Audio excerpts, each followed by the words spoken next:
All right. And wow, this is a sight to see from up here. Thank you all. Thank you all for coming. Yeah!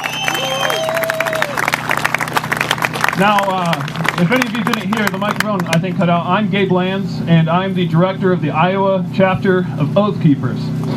And I've prepared my remarks. I'm not so great at just coming up with stuff off the fly, so forgive me that I'm reading this just a little bit, but I wanted to really convey a message, so I hope you all will actually take my words to heart and listen to these.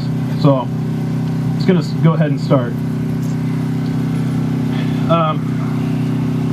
Like I said, it's great to see everybody here. And if you really come to think about it, though, right now, it's kind of sad that an event like this is actually necessary in the great state of Iowa and the greatest nation on earth, the United States of America.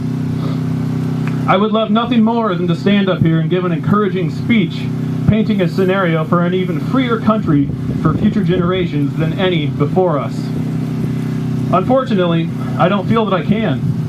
I'm not known for being beating around the bush, sugarcoating, or pandering, or being very politically correct. So today, I'm going to stand before you and speak uncomfortable truths. If you doubt anything you're about to hear, feel free to come and talk with me after. But make no doubt, I find no joy in what I'm about to say. Right now, I want to paint a picture of just the last year in the United States. H.R. 347 makes protesting of any kind, including peaceful protesting, within 1 mile radius of somebody with Secret Service protection, a felony, at the sole discretion of the Secret Service officer implementing this act. This is convenient if you want to silence political dissidents or citizens rallying against a coup against their liberties by an out-of-control, unaccountable government, kind of like right now. The National Defense Authorization Act of 2012, Sections 1021 and 1022, they set a new precedent, and that precedent is that the Fourth Amendment does not exist. Which Senator Grassley here of Iowa actually voted for. It states that American citizens on American soil can be detained by the military without charges, without a warrant, held indefinitely with no trial, no access to a lawyer, and not even a phone call to a family member. In 2013, Senator Rand Paul tried to introduce the Fourth Amendment Protection Act to protect us from these blatant constitutional violations, but it was removed from the bill before the 2013 NDA was voted upon. Now, everybody's familiar with the Foreign Intelligence Surveillance Act, more commonly known as the Patriot Act. This was renewed again, granting the government authority to wiretap anybody without warrant, which expands beyond your phone, but into your email, text messages, bugging your house, or just general surveillance. The president of our nation has a kill list. Some of these people on that list that have already been killed were natural-born American citizens who were never officially charged or tried in a court. Not only that, but a federal court has ruled that the White House does not have to release the qualifying criteria to put someone on this list and carry out their ultimate end, even if they're an American citizen here on American soil.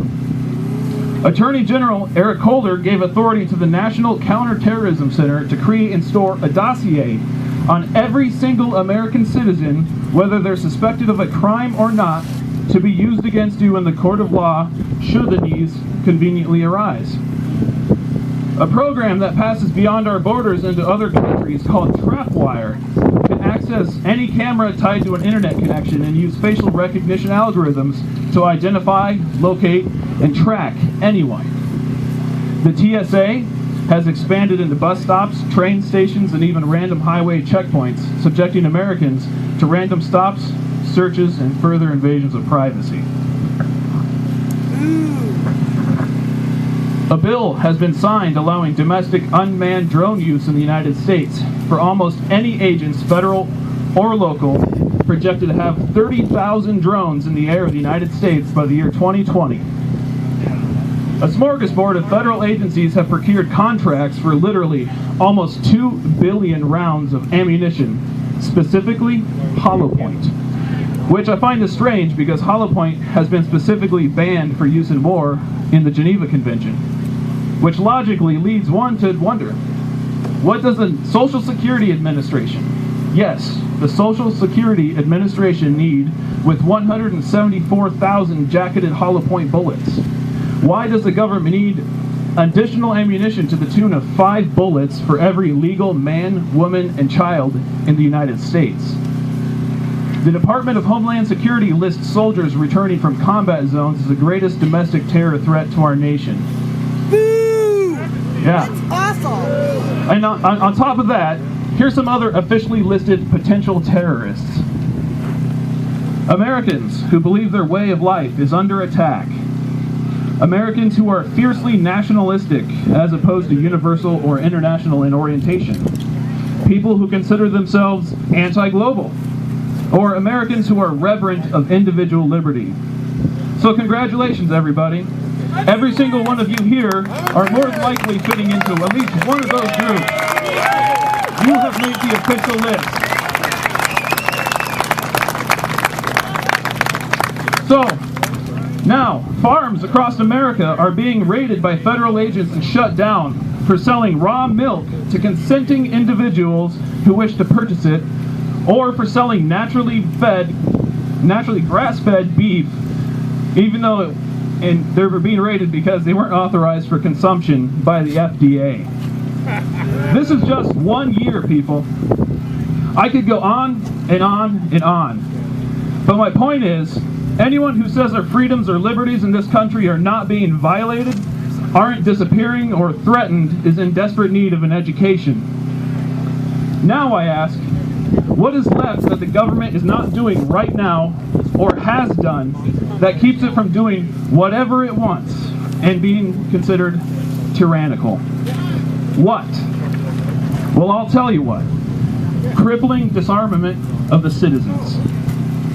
Despite very explicit wording in the Constitution, the government is attempting to force you to ask their permission before purchasing certain quantities of ammunition, or asking their permission before giving your .22 as a gift to your child.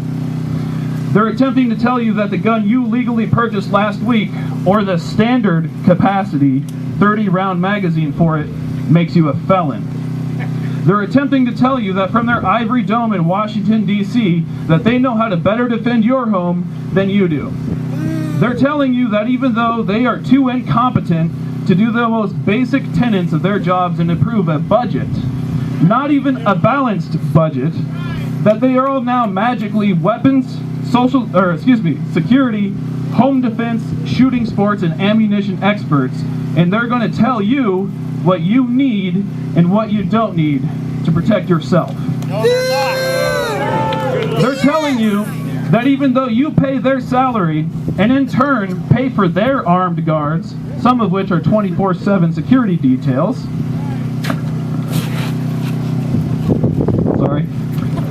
they're telling you that even though they need guns for their protection, you don't. They're telling you that they can smuggle assault weapons into the hands of criminals and drug cartels in Operation Fast and Furious, even if it leads to the death of our border agents or other Americans. Not only have they done that, but the court system is choosing to ignore its own laws and is refusing to prosecute the Attorney General of both cases of general and criminal contempt of Congress for non-compliance with their investigation. The real icing on the cake here is, by their actions, they're telling us all that it's okay when Americans are killed as long as it's part of a government program. But yet, peaceful, law-abiding citizens' rights of bearing arms uninfringed are now being questioned by them. It was Thomas Jefferson who said, "To compel a man to furnish funds for the propagation of ideas with which he disagrees and abhors is sinful and tyrannical." And now they're trying to tell you that you have to pay taxes, despite the government not having a legally required budget, to potentially fund a federal program to buy back legally purchased firearms from American citizens that the government arbitrarily deemed illegal. Since our country was founded, our government was established, as Abraham Lincoln in the Gettysburg Address said, of the people, by the people, for the people. We are the ones who tell the government how it's going to be. Yeah! Dictate to us. Now, see, this is how a representative republic works. But based on the actions recently, it seems that someone in D.C. might think himself more fit of a king than an elected president. Yeah. Above the Constitution, above the law, and above the people. Not many politicians will publicly tell you that the government is not what creates or grants rights to people. That in its own description would make them privileges. A right is something inherent of the people that is not granted by any man, group, or government, but is bestowed upon every human by God the Father as recognized by our founding fathers. Yeah. That is what that's why the founders ratified the Bill of Rights, not the Bill of Privileges. Here, here! The Bill of Rights and the Constitution itself does not recognize or establish any authority for our government to infringe upon those rights. Remember this. Do not let anybody tell you differently. It's okay to say this. Now, in light of all this, I'm led to one question. Why are we allowing this to happen? I'll tell you why. Because America has become complacent. We've been convinced through a decade of war and economic tribulation to believe that patriotism equates to blind obedience to the state. Well, I have news for you all. Dissent is the highest form of patriotism. Yeah! Benjamin Franklin said, "It is the first duty of every citizen to question authority, and we should. It doesn't make you a bad person."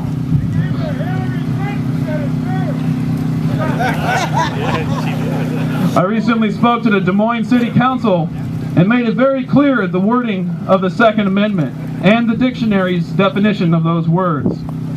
I informed them that as a veteran, Iowan, and oath keeper, that under any circumstances I cannot and will not comply with any further gun control actions, no matter if implemented nationally or here in the state.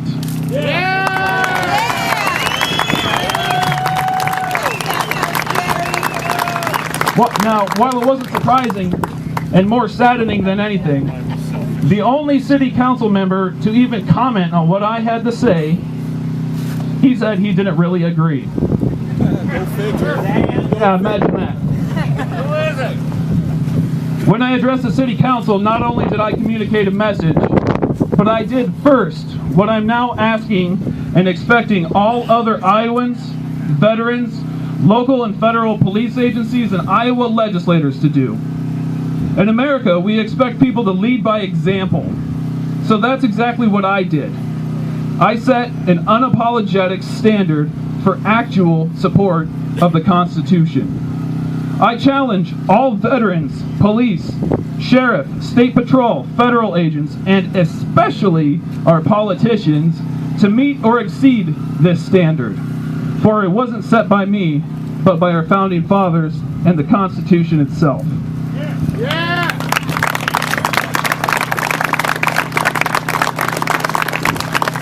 Thomas Paine once said, "These are the times that try men's souls. The summer soldier and the sunshine patriot will, in this crisis, shrink from the service of their country. But he that stands by it now deserves the love and thanks of every man and woman. Tyranny, like hell, is not easily conquered." It's time to restore America's backbone. It's time for politicians to stop shrinking away from obeying and following the Constitution because it may not be considered politically correct or being a team player or beneficial to their campaign. If you ask me, if you don't support the whole Constitution as it's written, you shouldn't have a campaign. Yeah! It's time to put teeth back into liberty and show those that would pass legislation infringing upon our Bill of Rights with the excuse of security that we as Americans will no longer tolerate it. It's easy to stand here and agree with my sentiments, though. It's easy to come and agree with an ideal.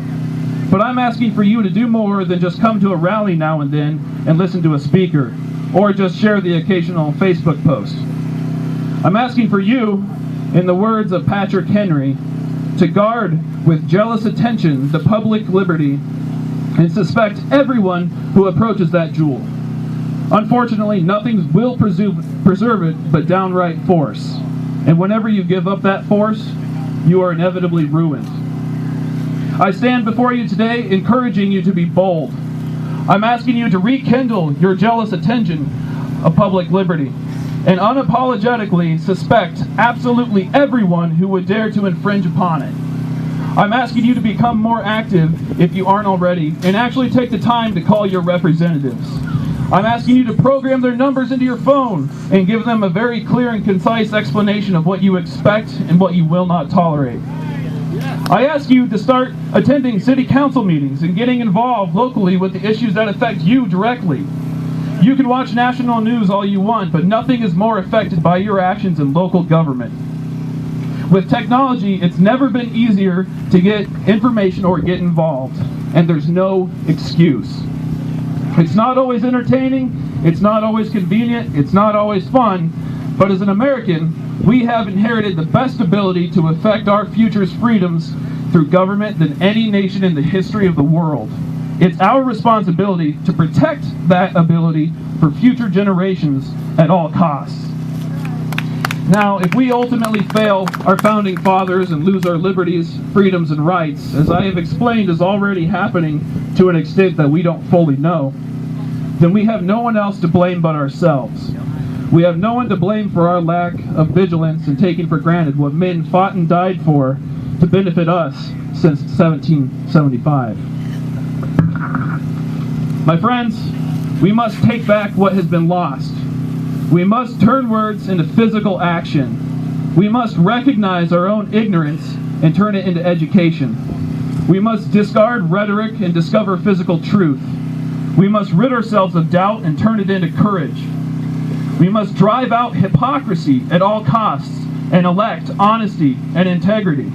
Let us shame those who shrink from their service in the face of adversity and praise those who actually walk the walk.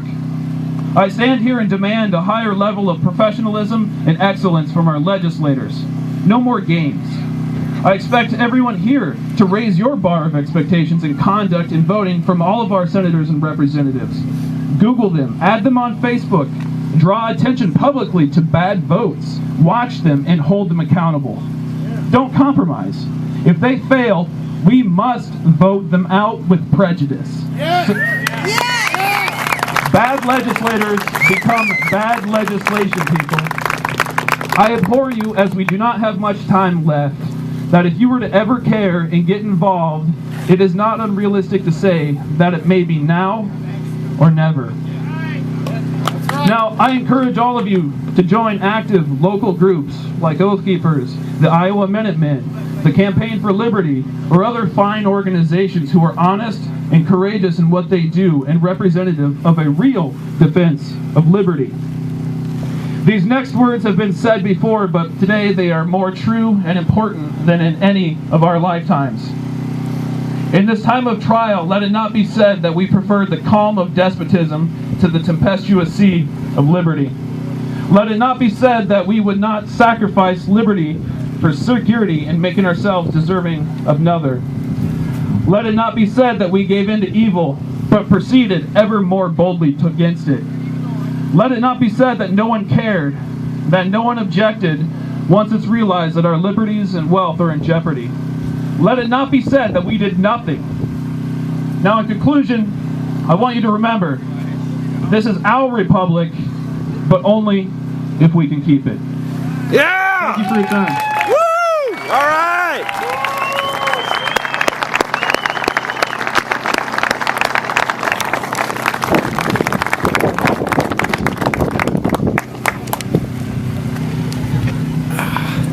Great speech. Thank you, Gabe. Up next, we have Richard Rogers. He's the board of directors for the Board of Directors for the IFC.